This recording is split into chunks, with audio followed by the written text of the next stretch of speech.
हज़रत अबू हुरैरा रज़ी अल्लाह ताला अन्हु से मरवी है। क्या फरमाते हैं, और मैंने ये हदीस बहुत मर्तबा बहुत सारे प्रोग्राम में बयान की। तो लोग कह सकते हैं कि हजरत ये तो आप बार बार बयान करते हैं, लेकिन मेरे दोस्तों जब बुखार आए किसी को तो ऐसा नहीं है कि उसे एजी दी जाएगी या कोई और दवा दी जाएगी। किसी को फीवर आए तो उसे वोमिकाइन नहीं दी जाएगी, उसे पैरासीटामोल ही दी जाएगी। तो जब मर्ज एक ही है तो दवा भी एक ही है, जब मर्ज एक ही है तो हदीस भी बार बार वही पढ़नी पड़ेगी। और मुझे बड़ी पसंद हदीस क्या मुस्लिम शरीफ की हदीस है, हज़रत अबू हुरैरा रज़ियल्लाहु ताला अन्हु से रिवायत है। हदीस का इंटरनेशनल नंबर 7473। क्या फरमाते हैं कि सरवर दो आलम सल्लल्लाहु अलैहि वसल्लम ने इरशाद फरमाया, मेरे आका सल्लल्लाहु अलैहि वसल्लम ने इरशाद फरमाया कि एक शख्स ने जंगलों में टहलते हुए एक गैबी निदा सुनी, एक आसमानी आवाज सुनी कि बादलों को ऑर्डर दिया जा रहा है गैबी निदा में कि ऐ बादलों फला इब्ने फला के खेत पे जाके मेघ बरसाओ, फला इब्ने फला के खेत पे जाके मीना बरसाओ, पानी बरसाओ। जब उसने ये बात सुनी तो बड़ा हैरत अंगेज हुआ कि ऐसा कौन शख्स है या अल्लाह जिसके लिए तू बादलों को ऑर्डर दे रहा है कि बादल जाकर उसके खेत पे पानी बरसाए। तो वो बादल के पीछे दौड़ा, बादल के पीछे दौड़ा और क्या देखता है, थोड़ी दूर जाकर बादल एक खेत पर पानी बरसा रहे, पानी बरसा रहे।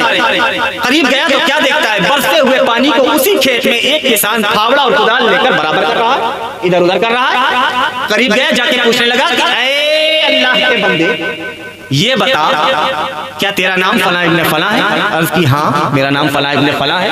सलाम अर्ज किया, कहने लगा मुझे सिर्फ एक बात जाननी है और मैं सिर्फ एक बात जानने के लिए आया हूँ कि तुम्हारी जिंदगी में ऐसा कौन सा अमल है जिसकी वजह से अल्लाह रब्बुल इज्जत आसमान से गैबी निदा देकर बादलों को ऑर्डर दे रहा है कि फला इब्ने फला के खेत पे पानी बरसाओ। ऐसा कौन सा अमल करते हो भाई? कितनी नमाजें पढ़ते हो? कितनी बार साहिब आस्ताना या किसी अल्लाह वाले की दरगाह में चादर चढ़ाते हो, फूल चढ़ाते हो, माला चढ़ाते हो, फातिहा करते हो? करते क्या हो? कितनी अगरबत्तियां जलाते हो? कितनी शिरनियां बांटते हो? करते क्या हो? कितने उर्स मनाते हो? करते क्या हो? अमल क्या है मुझे भी बताओ, क्योंकि यकीनन बादलों को ऑर्डर दिया जा रहा है, मतलब अल्लाह तुमसे क्या है, राजी है। तो क्यों राजी है? करते क्या हो? अर्ज की करता तो कुछ नहीं है, किसान है, खेती करता हूँ, बस तरीका थोड़ा डिफरेंट है, स्टाइल थोड़ा अलग है। वो कौन सी स्टाइल है? स्टाइल ये है कि जिस वक्त मेरी इस खेती में अनाज निकलते हैं मैं इन्हें 3 हिस्सों में तकसीम करता हूँ। कितने? 3 हिस्सों में तकसीम करता हूँ, जिसमें से एक हिस्सा अपने और अपने रिश्तेदारों के लिए रखता हूँ, एक हिस्सा गुरबा मसाकीन में खैरात करता हूँ और एक हिस्सा वापस इसी खेती में लगा देता हूँ, री इन्वेस्टमेंट। कितना खूबसूरत बिजनेस है। इसके बदले में अल्लाह रब्बुल इज्जत मुझे अजर ये देता है कि मुझे अपनी खेती का इंतजाम, इसके लिए पानी का इंतजाम ये खुद नहीं करना पड़ता, कुदरत मेरे लिए मेरी खेती के इंतजाम में लगी है। अल्लाह, करना क्या था? अपनी कमाई का 3 हिस्सा करता, जो उसे हासिल होता 3 हिस्सा करता, एक हिस्सा खुद भी खा रहा यानी 33%, एक हिस्सा गुरबा मसाकीन के लिए निकाल रहा और एक हिस्सा वापस री इन्वेस्ट कर रहा है। तो या अल्लाह, ना उसने चादर चढ़ाई, ना उसने फूल पेश किए, ना उसने फातिहा किया, ना वो इबादत और तस्बीहात में मशगूल नजर आ रहा, लेकिन ऐ मेरे रब ये अमल इतना पसंद कि बंदा खेत में खुलाड़ी चला रहा, फावड़ा चला रहा, लेकिन कुदरत उसके लिए इंतजाम में लगी हुई। वजह क्या है? सिर्फ एक नेक नियत पीछे होना कि मैं खेती कर रहा हूँ, इसमें एक हिस्सा मैंने गुरबा और मसाकीन का भी रखा है, इसलिए अल्लाह रब्बुल इज्जत ने उसे ये तरक्की दी। अब आपका और हमारा हाल ये है कि हम सारा दिन दुकान में लगाते हैं, पूरा दिमाग धंधे में लगा रहे हैं, लेकिन तरक्की नजर नहीं आ रही। आ रही नहीं आ रही। कहीं ना कहीं कोई ना कोई फॉल्ट, कोई ना कोई मिस कैलकुलेशन है, कुछ ऐसी चीज है जहां मिस्टेक हो रही है। आइए उस मिस्टेक को पकड़ते हैं। वो मिस्टेक है क्या? मुझे बताइए कि अगर कोई शख्स जॉब करता है और इनकम टैक्स अदा करता है, कोई शख्स जॉब करे, इनकम टैक्स अदा करे, इनकम टैक्स डिपार्टमेंट का कभी भी कोई ऑफिसर उसके घर पे छापा मारेगा? बोलिए, मारेगा? रिटर्न फाइल कर रहा बंदा, उसके घर में कभी रेड पड़ेगी? पड़ेगी? बोलिए, नहीं पड़ेगी। जो शख्स जीएसटी अदा करे, एक नंबर का धंधा करे, जिसको कहते हैं गुड्स सर्विस टैक्स, मुझे मालूम है बैतुलपुर में अक्सर लोग बिजनेसमैन हैं, धंधे ही पानी वाले लोग, जीएसटी अदा करे, उसके घर पे कभी जीएसटी की रेट पड़ेगी? बोलिए, नहीं पड़ेगी। क्यों? क्योंकि उसने उस महकमे तक उसका हक पहुंचा दिया, लिहाजा वहां से जितने अफसरान हैं उसके सबको ऑर्डर है कि फला इब्ने फला के घर जिसका आधार कार्ड नंबर ये है, जीएसटी नंबर ये है, हरगिज आपको नहीं जाना है। ऐसे ही है, तभी तो रेट नहीं पड़ रही भाई, वरना ऐसी वसूली करते हैं जीएसटी वाले, हमें पता है कैसी होती है, बड़ी खतरनाक होती है। और इनकम टैक्स की रेट भी बहुत खतरनाक होती है, वो भी हमें पता है, बड़ी खतरनाक रेट होती है। जिस वक्त वो रेट करते हैं, ऐसा नहीं हो सकता, जितनी रिकवरी उनको लेके जानी है पूरी लेकर ही जाएंगे, पूरी लेकर जाएंगे। छापा मारेंगे तो पूरा लेके जाएंगे। ये सिस्टम है, ये यहाँ की हुकूमत का ये सिस्टम है, जिसने दुनिया बनाई, दुनिया को निजाम दिया, उसकी हुकूमत में सिस्टम नहीं होगा।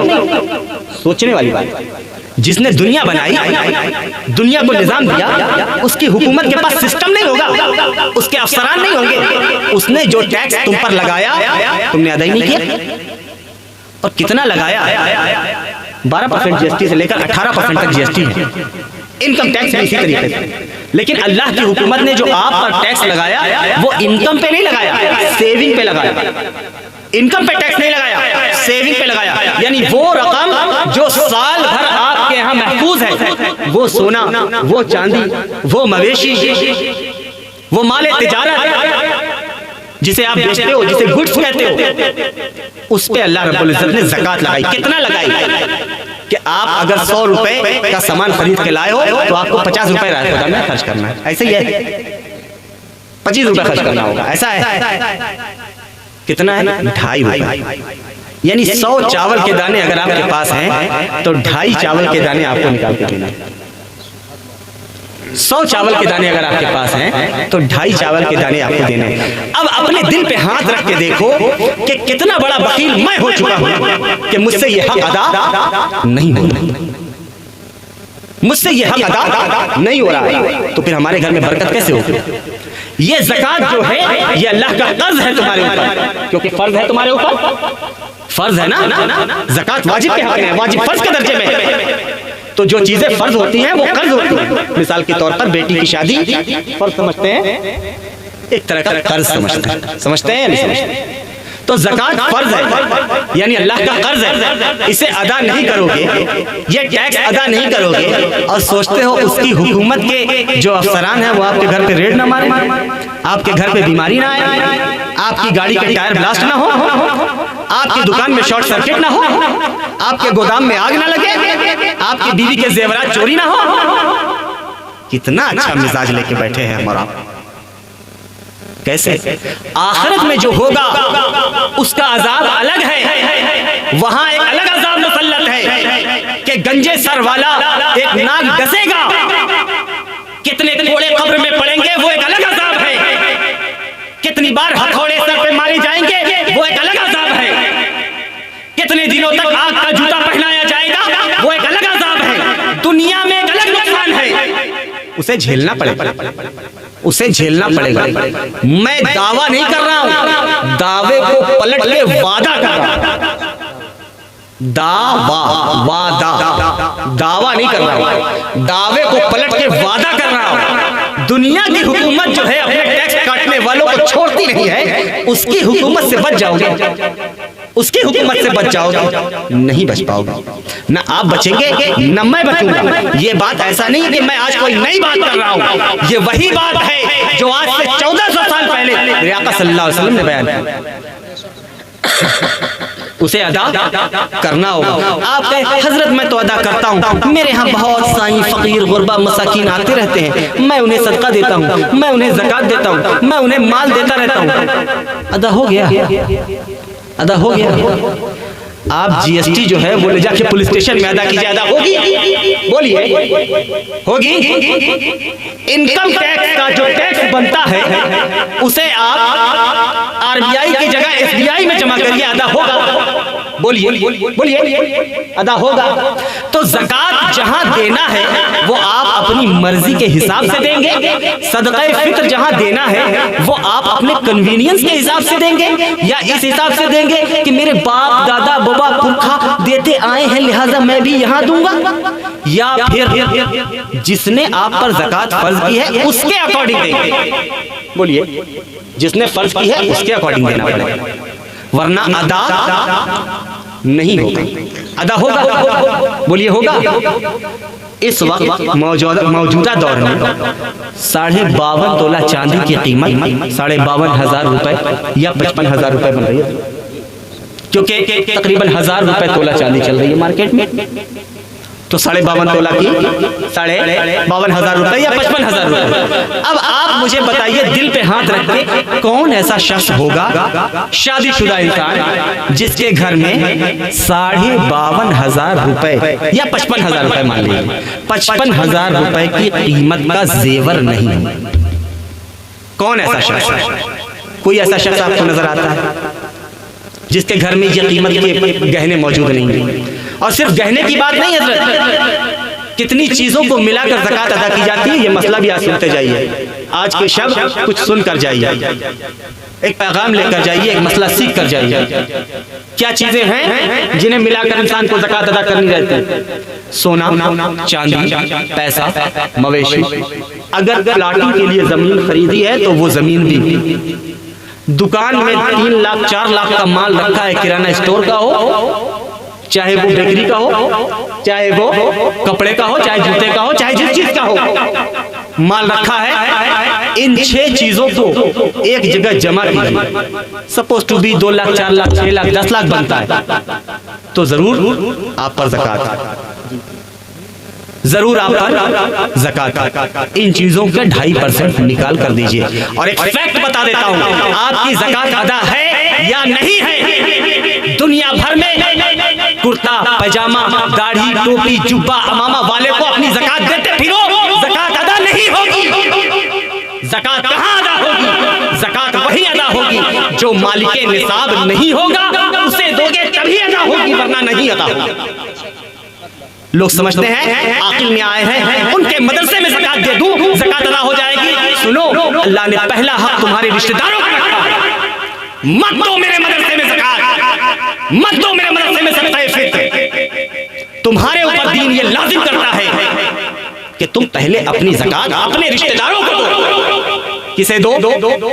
बोलिए, अपने रिश्तेदारों को, जिनकी हैसियत, जिनकी औकात, जिनकी निजी वैल्यू, सेल्फ वैल्यू, जिनकी सेविंग की वैल्यू आज के दौर में इस साल 52,500 रुपए से नीचे है, उन्हें आपको ज़कात अदा करनी है और सदक़े फित्र अदा करना है।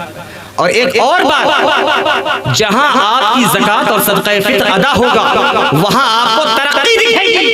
ये किया क्यों है अल्लाह ने? क्या अल्लाह मोहताज है तुम्हारे 2.5% का? वो रब जिसने तुम्हें 100% दिया वो मोहताज है तुम्हारे 2.5% का? हरगिज़ नहीं। उसने ये निज़ाम तुम्हारे इम्तिहान के लिए लगाया है, उसके इम्तिहान पे खरा उतरना पड़ेगा, नहीं उतरोगे तो उसका अज़ाब आएगा, उसका अज़ाब आएगा। फैक्ट इसमें यह है, जहां आप ज़कात देते हैं, सपोज टू बी अगर आप दारुल उलूम देवसर, दारुल उलूम सुलेमानिया रज़िया हबीबिया में ज़कात देते हैं, आपको देखने को मिलेगा क्या इस साल आपने अपना सदक़े फित्र या आपने अपनी ज़कात दारुल उलूम देवसर में दी या फला जगह दी, तो वो यहां था, इधर देखिए, यहां था, अगले साल वो यहां तरक्की करके पहुंचा, उसके अगले साल यहां तरक्की करके पहुंचा, उसके अगले साल यहां तरक्की करके पहुंचा। ये उलमा की जमात, गिरोहे उलमा, ये जो बैठे हुए हैं, आप इनसे पूछें मदारिस में इन्होंने खाना खाया है जहां आपकी ज़कात अदा हो रही थी? पहले ये मालिके निसाब नहीं थे, मैं किसी और की बात नहीं करता, इसी स्टेज की बात करता हूँ। जो हाशमी नहीं है, जो सादात नहीं है, उनसे आप पूछिए जब वो मदरसे में पढ़ते थे लोग वहां ज़कात देते थे, वो खाते थे। आज वो वक्त के अल्लामा फहामा बने हैं, तरक्की दिखेगी आपको, क्योंकि उस वक्त वो मालिक निसाब नहीं थे। आपके दिए हुए सदक़े फित्र और ज़कात उन्होंने इस्तेमाल किए, वो अदा हुए, तरक्की दिखी। पहले वो ज़कात लेने वाले थे, आज डंके की चोट पे कहता हूं वो ज़कात देने वाले हैं,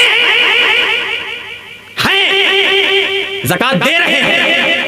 किसी को प्रूफ चाहिए तो मुझसे आके मिले, मुझसे आके क्या मिलेगा, इन उलमाए किराम को देख ले, खुद समझ में आ जाएगा कि ये ज़कात देते हैं या नहीं, ज़कात देने वाले हैं या नहीं, इनकी ज़कात निकलती है या नहीं। तरक्की दिखेगी किसमें, जब ज़कात अदा होगी। जिसको भी आप ज़कात देंगे या सदका देंगे।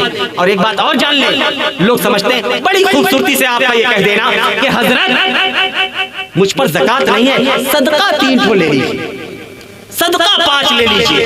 अल्लाह के बंदे, मुझे नहीं पता कि किसी आलिम ने तुम्हें ये मसला बताया या नहीं बताया, लेकिन मैं तुमसे दीन छुपाने के लिए नहीं आया हूँ। मदरसा चलाता हूँ, बिलाशुबहा चलाता हूँ, लेकिन आवाम पर भरोसा करके नहीं चलाता, अपने रब की जात पर भरोसा करके चलाता हूँ। बता ही देता हूँ, जिसके ऊपर ज़कात नहीं है उसके ऊपर सदक़े फित्र भी नहीं है। क्यों? क्योंकि सदक़े फित्र वाजिब है, देना जरूरी है उस पर जो मालिके निसाब होगा, और ज़कात भी वही देगा जो मालिके निसाब होगा, कुर्बानी भी वही कराएगा जो मालिके निसाब होगा।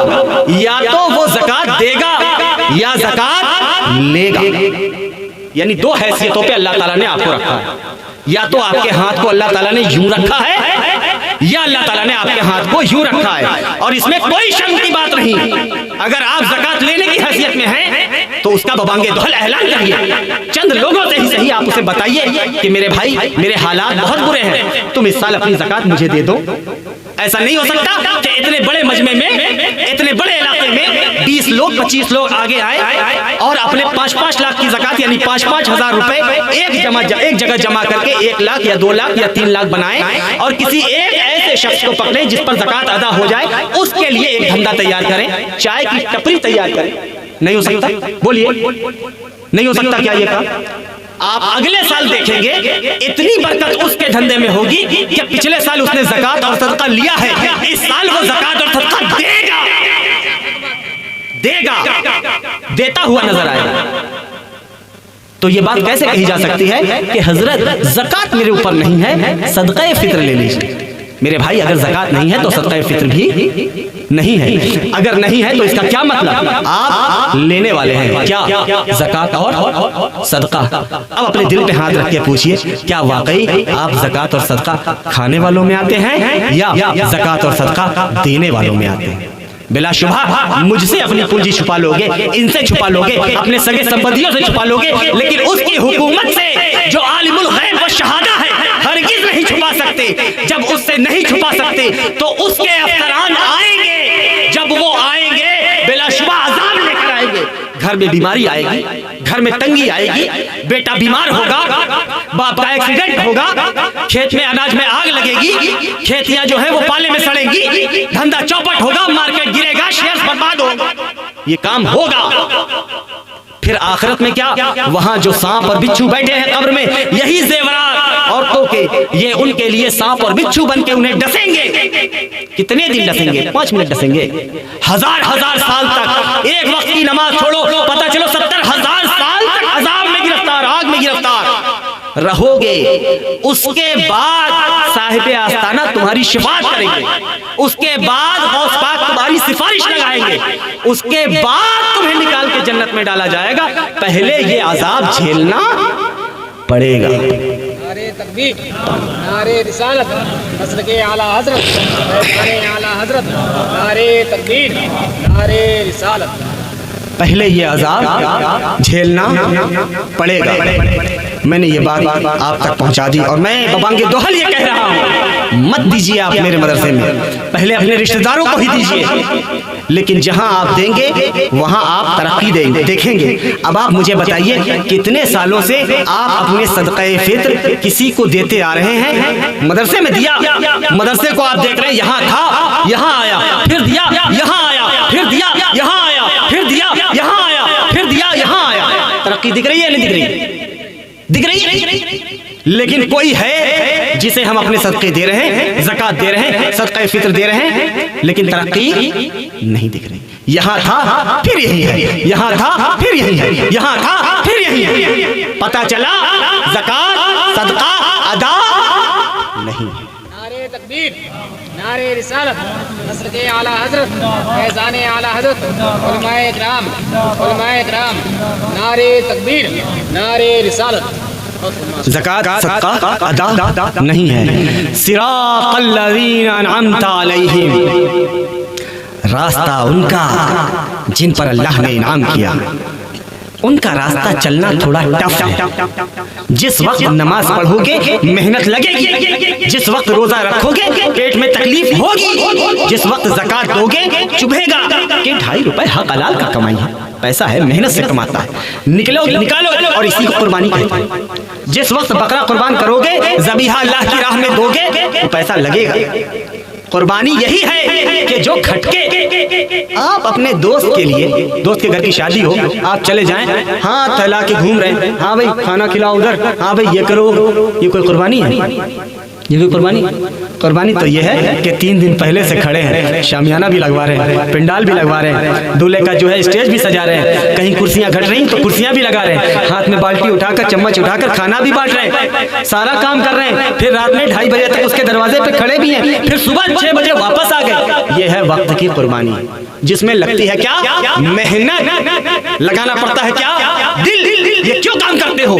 इसलिए ताकि आने वाली जिंदगी के 60 साल 70 साल की जिंदगी में तुम्हारा एक बेहतरीन रिश्ता कायम रहे, जो तुम्हारे मुसीबत के वक्त में तुम्हें काम आए। मुझे बताओ, 60 साल 70 साल जिंदगी में अपने रिश्ते अल्लाह की मखलूक से बना रहे हो ताकि ये काम आए, लेकिन एक लंबी जिंदगी तुम्हें आखिरत तक और कयामत से पहले तक कब्र में गुजारनी है, उसके बाद हश्र में गुजारनी है, उसके लिए फिक्रमंद नहीं हो रहे हो कि एक लंबी जिंदगी गुजारनी है। लिहाजा हम वो कुर्बानी पेश करें जिससे मेरा और मेरे रब का रिश्ता मजबूत हो। मैं नहीं कह रहा हूं मुझसे रिश्ता मजबूत करो, अपने रब से तो करो। मुझसे मेरा हाथ चूमो, मुझे मुसाफा दो, मेरा पैर चूमो, मेरा पैर दबाओ, सर दबाओ, मेरे कपड़े धुलो, नहीं मिलेगा कुछ। उस वक्त तक नहीं मिलेगा जब तक कि तुम्हारा रब राजी नहीं है। पीर की खिदमत करने से कुछ नहीं मिलेगा। रब को पहले राजी करो, और वो पीर नहीं जो तुम्हें तुम्हारे हाथ में तुम्हारे रब की रस्सी न पकड़ाए, वो पैर है, पीर नहीं। इसलिए अपने रब को राजी करो। मेरा काम सिर्फ इतना है कि मैं बता दूं आपको सच सच। अब भले मेरे मदरसे का घाटा हो, इसमें से 20-25 लोग ऐसे होंगे जो कहेंगे हजरत मैंने इस साल अपनी ज़कात फलां रिश्तेदार को दे दी। भले मेरे मदरसे का घाटा हो, लेकिन मेरी जिम्मेदारी ये नहीं कि मैं इस कारण से आप तक सच मसला न बताऊं। उस मदरसे को चलाना भी मेरी जिम्मेदारी नहीं, उसे चलाना मेरे रब की जिम्मेदारी है, और आपको चलाना भी उसी की जिम्मेदारी है। लिहाजा आप इसको समझिए। बताना मेरा काम था, सो मैंने बता दिया। वमा अलैना इल्लल बलाग।